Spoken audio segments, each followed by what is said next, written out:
بسم الله الرحمن الرحيم والله بارئ الخلق والخلق كلهم والله بارئ الخلق والخلق كلهم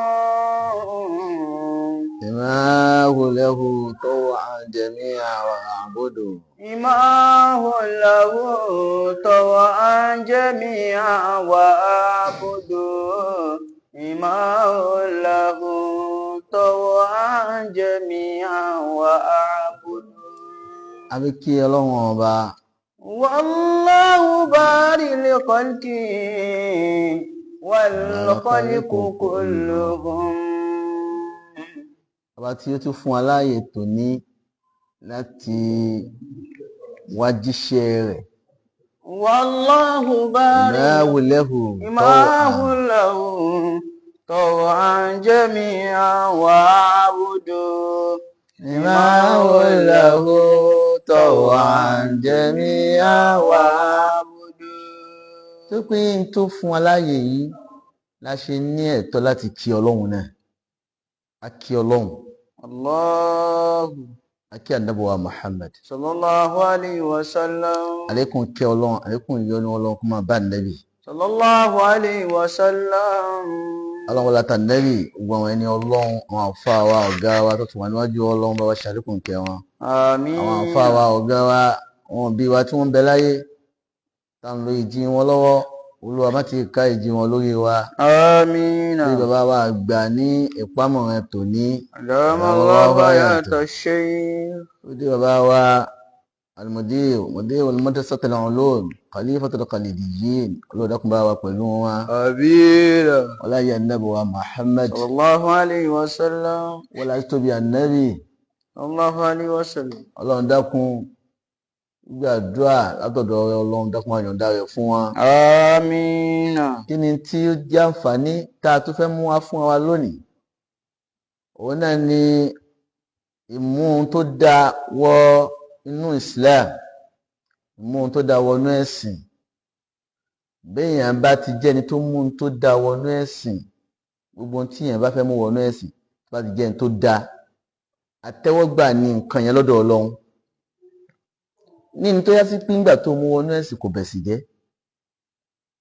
ní tí ò bá ti bẹ̀sì jẹ́, àtẹ́wọ́gbà nìkan yẹn lọ́dọ̀ Ọlọ́run. Gbogbo tí èèyàn bá fẹ́ ṣe láyé tó bá ti jẹ́ ní tó dáa ní tó sì mú wọnú Islam, tí ó ṣe déédéé Islam, tí ó bà Islam jẹ́, àtẹ́wọ́gbà náà wọn nǹkan yẹn lọ́dọ̀ Ọlọ́run. Ẹni tí ó ló bá ti já sí kó sì jẹ́ olùgbàgbọ́ òdodo lóòótọ́, àní bá nǹkan ìwọ̀ lọ́wọ́ rẹ̀, kò ní mú nǹkan tó jẹ́ nǹkan ìwọ̀ wọnú Islam.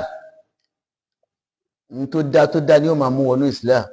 Ẹgbọ́n tá Ànábì wa Muhammad sallallahu alaihi wasallam. Ó ní man yuridullahu bihi khayran yufaqihuhu fid-din. Ó ní tọ́lọ́run bá gbà lérò pẹ̀lú rẹ̀ láti ṣe dáadáa, orí dáadáa, pàápín orí láti ṣe fún, yóò fi ẹ̀sìn, àgbọ́yé ẹ̀sìn Ọlọ́run fi yé owó ẹni. Ìwọ tó bá ní àgbọ́yé ẹ̀sìn, kò sí nǹkan tẹ́nìkan ń gbé bọ̀ tí wọ́n bá ń ṣe bá ti dá ẹ lójú tó sì dá Ọlọ́run ọba rẹ mọ̀. Ní tó ń gbé bọ̀ yẹn ó kọ̀ wó bíi pé erépa lè yìí ṣe, kò ní lè fi nǹkan tó ń gbé bọ̀ yẹn kò ní fi dà ẹ́ láàmú nínú ẹ̀mí. Ṣùgbọ́n tó yá sí ẹni tí ò ní àgbọ́yé ẹ̀sìn, ìyìn tó ń gbé bọ̀ yẹn yóò máa dààmú ń tàn nínú ẹ̀mí ni. Kò sẹ́ni tó lè lọ ní àgbọ́yé ẹ̀sìn. Gbogbo mùsùlùmí Islam lọ́lọ́run sọ fún wa pé ẹ lọ́ọ́ gbìyànjú láti lọ ní báwo lẹ ṣe fẹ́ ṣe ẹ̀sìn yín. Tó bá ti mú ẹ tó ti dá a mà, kò sí nǹkan tí èèyàn kan gbé bọ̀. Gbogbo àwọn tá a bá rí àwọn táwa ń pè láàfáà Ọlọ́run àbí mùsùlùmí òdodo àbí mùmínì kan tó wá ń ṣe tí ò bá ìsìláàmù mu, tó ń ṣe tó yá sí pé nǹkan yẹn tá a bá rí lára rẹ̀ a máa sọ pé ní tẹ́jú ẹ̀ yóò dáa, ewu ẹni ò ní àgbọ́yé ẹ̀sìn, kò ní àgbọ́yé ẹ̀sìn. Gbogbo ẹni tó bá ní àgbọ́yé ẹ̀sìn láyé kò lè mú tí ò dáa, nǹkan ìwọ̀ kó mú wọnú Islam. Ká sọ pé bí àwọn bídíà tó dọ̀là, bá a ṣe ní bídíà tó dọ̀là lè lóòótọ́, a ní bídíà tó lọ́kẹ́yì. èyí tó dánú ẹ̀sìn wà. Owó ọjọ́ bí Ànábì wa Muhammad sallallahu alaihi wasallam èyí tá a wà lásìkò èyí tẹ́kọ̀ oṣù ẹ̀ láwà yìí táwọn kan ní kò dáa kí yẹn ṣọjọ́ bí Ànábì ó mà dáa sallallahu alaihi wasallam. Ìwọ́n tó sọ pé kò dáa yẹn ǹjẹ́ ìwọ dáa? Ìwọ fúnra rẹ níjọ́ tí oṣù rẹ bá pé bí ọdún kan lé lọ́dún kan bó o bá tiẹ̀ sọ pé o fẹ́ pe àwọn èèyàn kan ṣàdúrà fún ẹ tí wọ́n fún ẹ bá jí lásùbà kó tó lọ kí o ǹjẹ́ gbólóhùn wo ló jáde lẹ́nu ẹ ó sọ pé alhamdulillah gbólóhùn tó dúpẹ́ o wọ́n náà ṣọjọ́ ìbínú ó mọ lóore ni. Èyí tí ó sọ pé kò dá yẹn àwọn tí wọ́n ń ṣọjọ́ bí Ànábì wa Muhammad sallallahu alaihi wasallam àwọn ìbàjẹ́ tí bá ń bẹ ń bẹ ló jẹ́ ká sọ fún wọn pé tẹ́ ẹ̀ ṣe yóò dá eléyìí ò dá ní Islam ẹ má mọ eléyìí wọ̀ ẹ má mọ eléyìí wọ̀. Kí ni àwọn tálẹ́ máa ṣe nínú ọjọ́ bí Ànábì wa Muhammad sallallahu alaihi wasallam? Pàtàkì Ànábì iṣẹ́ tá Ànábì ṣe àwọn mùjíza tá Ànábì ṣe àwọn sífà Ànábì ló jẹ́ àwọn ìròyìn Ànábì wa Muhammad sallallahu alaihi wasallam gbogbo àwọn nǹkan yẹn àtàwọn wáàsí tá tí ó máa jẹ́ àǹfààní fáwọn mùsùlùmí ló jẹ́ ká máa gbọ́ nínú ọjọ́ bí Ànábì wa Muhammad sallallahu alaihi wasallam. tí wọ́n tá wá gba ìlú kábẹ̀ sí níjú káwọn àwọn obìnrin kọ́ máa sọ̀dí lọ́tún kọ́ máa sọ̀dí lọ́sì sáwọn ṣéèkù sáwọn ṣùyókù ìyẹn ò dánù Islam.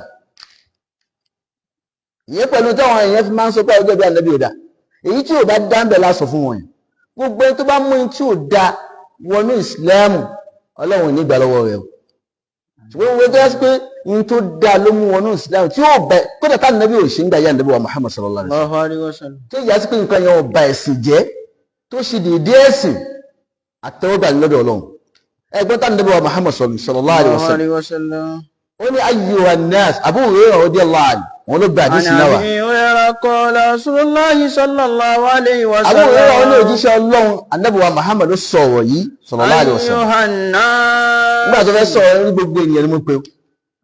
Ànábì ò pé kò dákun èèyàn kan lọ́tọ̀ ó ní gbogbo ènìyàn pátápátá ni ọ̀rọ̀ yìí tọ́ sí láti gbọ́. Inna Allaha tayyibun. Ó ń dájú ẹgbẹ́ Ọlọ́run ọba tí gbogbo àsopọ̀ àjọ ń sìn yẹn ọba tó máa dá màá ni. La yuqbalu illa tayyiba. Tí ò ní dọ̀tí tí kò ní àbàwọ́n àbúrú kan lára. Inna Allaha tayyibun. Ọba tó mọ́ tán tí ò sí tó mọ́tò ọba tó dá tán tí ò sí tó dá tó Ọlọ́run ọba. La yuqbalu illa tayyiba. Àlẹ́ mi ní Ọlọ́run ní òun ní gbà kankan lọ́wọ́ ẹnikẹ́ni òun ní gbà kankan lọ́wọ́ ẹnikẹ́ni àyàfi tó bá dá òun gbà lọ́wọ́ yìí. Ó tó wá sí pé gbogbo ẹni tó bá mú tó dá wọnú Islam tó ṣe dédé Ìsìláàmù àtẹ́wọ́gbà ní lọ́dọ̀ Ọlọ́run ìwọ ni kó má jẹ́ kí àwọn èèyàn dá ẹ̀mí ẹ̀rú má jẹ́ wọ́n dá ẹ̀mí ẹ̀rú tí wọ́n bá ti ní àgbọ́yé ẹ̀sìn ní tí èèyàn kan gbé bọ̀ yẹn tó bá ti mú ẹ tó bá yẹ kó ní àgbọ́yé ẹ̀sìn ní tó ń gbé bọ̀ yẹn ó dá ẹ̀mí ẹ̀rú ó sì máa tẹ̀lé tó ń sọ yẹn lọ. Ṣùgbọ́n lásìkò ti ní àgbọ́yé tọ́lọ́hun tí wọ́n náà ti rìn ó jẹ́ kó rìn tó ṣiṣẹ́ tọ́ kò sí tí èèyàn kan gbé bọ̀ ó máa wò bẹ́ẹ̀ pé ìyín tó ń wà lọ́wọ́ tèmi gan fúnra mi góòdì ni bẹ́ẹ̀ ni pàǹdàlì tí wọ́n ń gbé bọ̀ yìí. Ayọ́yọ́ àfáà mi tó yá sí pé ìyín tó ń sọ ó ń sọ pé òun lè níjọ̀ mọ́ ni kò sọ nítorí tọ́lọ́hun kò sọ nítorí tọ́lọ́hun ó ń sọ nítorí pé òun lè níjọ̀ mọ́ kóun náà lè dàgbà káwọn èèyàn lè kóun lè trend káwọn èèyàn lè nífẹ̀ẹ́ òun ìdí tó fi ń sọ nìyí. Ànábì jókòó pẹ̀lú àwọn sàábéjọ́ kan tó pé gbogbo ẹni tí a bá rí tó yá sí pé ìmú nǹkan kan wá sínú Islam sínú ẹ̀sìn tó yá sí pé ìwọ̀ lòun fi ń mú nǹkan yẹn wá kó ẹni yẹn nígbàgbọ́ wípé gbogbo tó ń ṣe yẹn ó ń ṣe wàhálà dànù ni Ọlọ́run ní gbà lọ́wọ́ rẹ̀ ó ẹni yẹn ń ṣe wàhálà ọlọ́mọdé ṣe wàhálà dànù. Àmín. Àyàfẹ́ tó yá sí pé òun fún ẹ ti dá lọ́wọ́ mọ̀ pé gbogbo tó ń fẹ́ máa mú wá sínú Islam àfi kó já sí pé tí ó máa dà tó máa dà tó máa dà tọ́lọ́run máa nífẹ̀ẹ́ sí táyé ogun máa nífẹ̀ẹ́ sí tí Ọlọ́run máa dùn sí yìí ṣe ń tó yá sí pé ó máa ṣe lójú àwọn èèyàn pé èèyàn rí ní nǹkan míì kẹ̀ ló fi ń àwọn nǹkan ìwọ̀ ńláńláńlá ló ń ṣe ní kọ̀rọ̀ torí pé àwọn nǹkan ìwọ̀ tó ń ṣe yìí náà ló fi wá ń gbé Islam lárugẹ ńta gbogbo ìwọ tó bá jẹ́ bẹ́ẹ̀ tó ń ṣe bẹ́ẹ̀ tètè lọ sákú ń bẹ Ọlọ́run ò ní tẹ́wọ́ gbà lọ́wọ́ rẹ̀. àti pé òun ní gẹ́gẹ́ bọ́lá àtàndébì ṣe sọ fún wa àdébì wájú pẹ̀lú àwọn sàbíjọ́ kan sallallahu alaihi wasallam ó fẹ́ fi ọ̀rọ̀ yẹn ṣàpèjúwe fún àwọn sàábí ó wá dákọ̀ ọkùnrin kan ó ní thumma zakara ar-rajuli yutilu safar. ó ní arákùnrin tó já sí pé ìrìn àjò rẹ̀ ó jìnà púpọ̀ ó ìrìn àjò wo là ń sọ káàdínlẹ́bì sọ sallallahu alaihi wasallam bí ẹni tí ó yá sí pé ó kò ń jẹ̀bú òde ń sìn wọ́n níbo ló ń lọ ó lóun lọ sí Èkó ni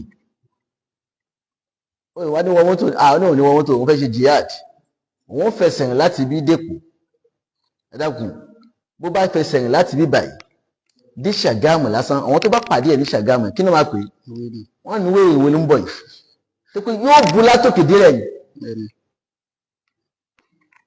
àwọn ènìyàn àjọ arákùnrin káwá sọ pé ó ń lọ Èkó Ṣàgámù lásán bí mi o káwá ní ó ń lọ sékòó kó tó dẹ́kọ̀ ọlọ́dẹ ó dẹ́kọ̀ ni ẹ̀mí yóò bọ̀ ṣùgbọ́n àwọn ní ìrìn àjò rẹ̀ ìrìn àjò tó jìnà gan ni. Àṣàṣà agíbárọ̀ yamuddu yadayhi ila sama. Àlẹ́wà Muhammad sallallahu alaihi wasallam ó ní arákùnrin tó ń sọ yìí ìrìn àjò tó ní yẹn ó jẹ́ kí irun rẹ̀ rí yàtúyàtú eruku tó wá bò ó látòrí délé ṣẹ́mọ̀ ẹni tó dáa sọ pé rìnrìn àjò láti bí òun fẹ́ rìnrìn àjò òun wọ mọ́tò òun lọ Èkó ó wá dé láti bí lọ Ṣàgámù yẹn báwọn yẹn bá pàdé ẹ náà wòye náà gbé pé àwọn èwo ló ń bọ̀ yìí kò ní gé èèyàn mọ́ kò ní gé èèyàn mọ́ àwọn èèyàn eruku bò pẹ̀lú rìnrìn àjò tó yẹn irun yẹn tó wá rí yàtúyàtú yamuddu yadayhi ila samaa'i. alákòó tó wọ́n sọ yìí nígbà tó wá rìnrìn àjò náà tó pẹ́ mi òun ti fẹ́ bọ́ òun ò rí ọ̀nà àbáyọmọ́ wá tẹ́wọ́ rẹ̀ méjì sọ́dọ̀ Ọlọ́run. Ya Rabbi ya Rabbi. arákùnrin náà bẹ̀rẹ̀ sí ní pawọ́ Ọlọ́run làwọn. Ya Rabbi. ṣàánú òun ibi tóun bá dé yìí. Ya Rabbi. ibi tóun dé yìí kò yé òun mọ́. Ya Rabbi. ojú ẹ̀ ti dí mọ́ òun lójú báyìí kò yé òun mọ́ báyìí. Ya Rabbi. arákùnrin náà ó bẹ̀rẹ̀ sí ní pawọ́ Ọlọ́run bẹ́ẹ̀ Ànábì ló sọ bẹ́ẹ̀ sallallahu alaihi wasallam. Wa sat'amuhu haram. alábẹ̀rẹ̀ wà mọ̀ tí àmọ̀hú haram. ṣùgbọ́n oúnjẹ tí arákùnrin yìí jẹ èèwọ̀ ni. Wa mashrabahu haram. mímu rẹ̀ náà èèwọ̀ ni. Wa malbasu haram. wíwọ̀ rẹ̀ náà èèwọ̀ ni. Wa gudiya bil haram. wọ́n ti títọ́ tí wọ́n tọ́ arákùnrin náà láti kékeré èèwọ̀ ni wọ́n fi tọ́. Fa anna yustajabu lahu.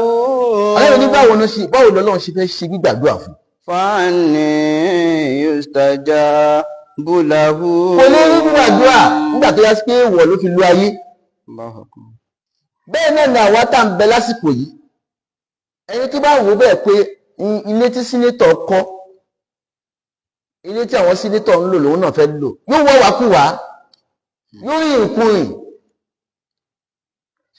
àṣẹpá nẹ́ẹ̀mí náà ló sọ fún wa pé gbogbo ń tábà mú wá fún síwájú Ọlọ́run kó jẹun tó dáa ìwọ náà kọ́lé tó dáa ra mọ́tò tó dáa jẹun tó dáa wọ́n tó dáa kó fi ṣe ẹ̀sìn fọ́lọ́hun kò wá ní ká wá wákùwá kó níwọ̀nba ló mọ́tò níwọ̀nba wọ́n àwọn àfáà ńlá ńlá àsìkò yìí àwọn ọ̀wọ́ ọ̀bẹ pé mọ́tò tí pẹ́sidẹ́ntì ń lò yẹn lèmi náà máa lọ rà pẹ́sidẹ́ntì ni wọ́n ni ṣé sínétọ̀ ni ẹ́ ṣe wá fọ́ Ọlọ́run ni wọ́n pè ẹ́ kódà kó jẹ́ sí pé o jẹ́ olùgbàgbọ́ òdodo tó ń ṣe àfáà tó jẹ́ olùgbàgbọ́ òdodo àwọn nǹkan ńláńláńlá àfi ayé bẹ́ẹ̀ kò gbọ́dọ̀ hàn mọ́ ẹ lójú kọ́ níwọ̀nba kó wọn náà kó lè pàdé Ọlọ́run dáadáa ó kọ́ níwọ̀nba tó fi pàdé Ọlọ́run ni ìsìlámù sọ wọn ká rìn ìdọ̀tí o ìsìlámù sọ yẹn fún wa ká rìn ìdọ̀tí ó ní ẹrìn tó mọ́ ẹ jẹun tó mọ́ ẹ wọ̀n tó mọ́ nítorí bá mú ẹ fẹ́ máa kọ́pì àwọn èèyàn tí wọ́n dẹ́ lọ́hùn mọ̀ tó yá sí pé nǹkan ńláńláńlá làwọn ń lé ìwọ náà máa mú nǹkan ẹ̀wọ̀ mọ́ tó fẹ́ lò nínú ayé rẹ̀ gbogbo ẹni tó bá sì ti mú nǹkan ẹ̀wọ̀ mọ́ tó fẹ́ lò nínú ayé rẹ̀ kò lè pàdé Ọlọ́run dáadáa kò lè rí gbàdúrà tó pé nǹkan ẹ̀wọ̀ tó ń lò lásìkò yìí tó fi ń gbàdúrà yẹn Ọlọ́run ń rẹ kẹrẹ ni ń wù ẹ́ ń lọ ẹ lára ni ń lọ ẹ lára pé máa ṣe bọ̀ ó ṣeé ṣe kó padà kúrò ńbẹ̀. mùsùlùmí ló gba àdísì náà wá ó ní Ọlọ́run lẹ̀ láà ó ṣe é ṣe kó o padà kúrò ńbẹ̀ kó má ṣe mọ́ ni ṣùgbọ́n ẹni tó bá yá sí pé nǹkan àwọn ìwọ̀ yìí lòun jókòó tì lòun ń ṣe ń tiẹ̀ àwọn tí ò dá ló ń ṣe ń tiẹ̀ ló fi ń gbé Islam lárugẹ tó fi kú kò lè pàdé Ọlọ́run dáadáa ẹni yọ lè pàdé Ọlọ́run dáadáa tó ìdí eléyìí ẹ̀dá kun gbogbo èyí tá a bá rìn gbogbo èyí tá a rìn nínú ayé wa àwọn tá a máa wọnú ayé wa àwọn tá a máa lò nínú ayé ẹjẹ́ kó jẹ́ ní tó dáa àwọn tá a máa mú wa wọnú Islam ẹjẹ́ kó jẹ́ ní tó dáa káwa náà lè pàdé Ọlọ́run dáadáa subhana rabbika rabbil izzati amma yasifun wa salamun ala al-mursalin walhamdulillahi rabbil alamin.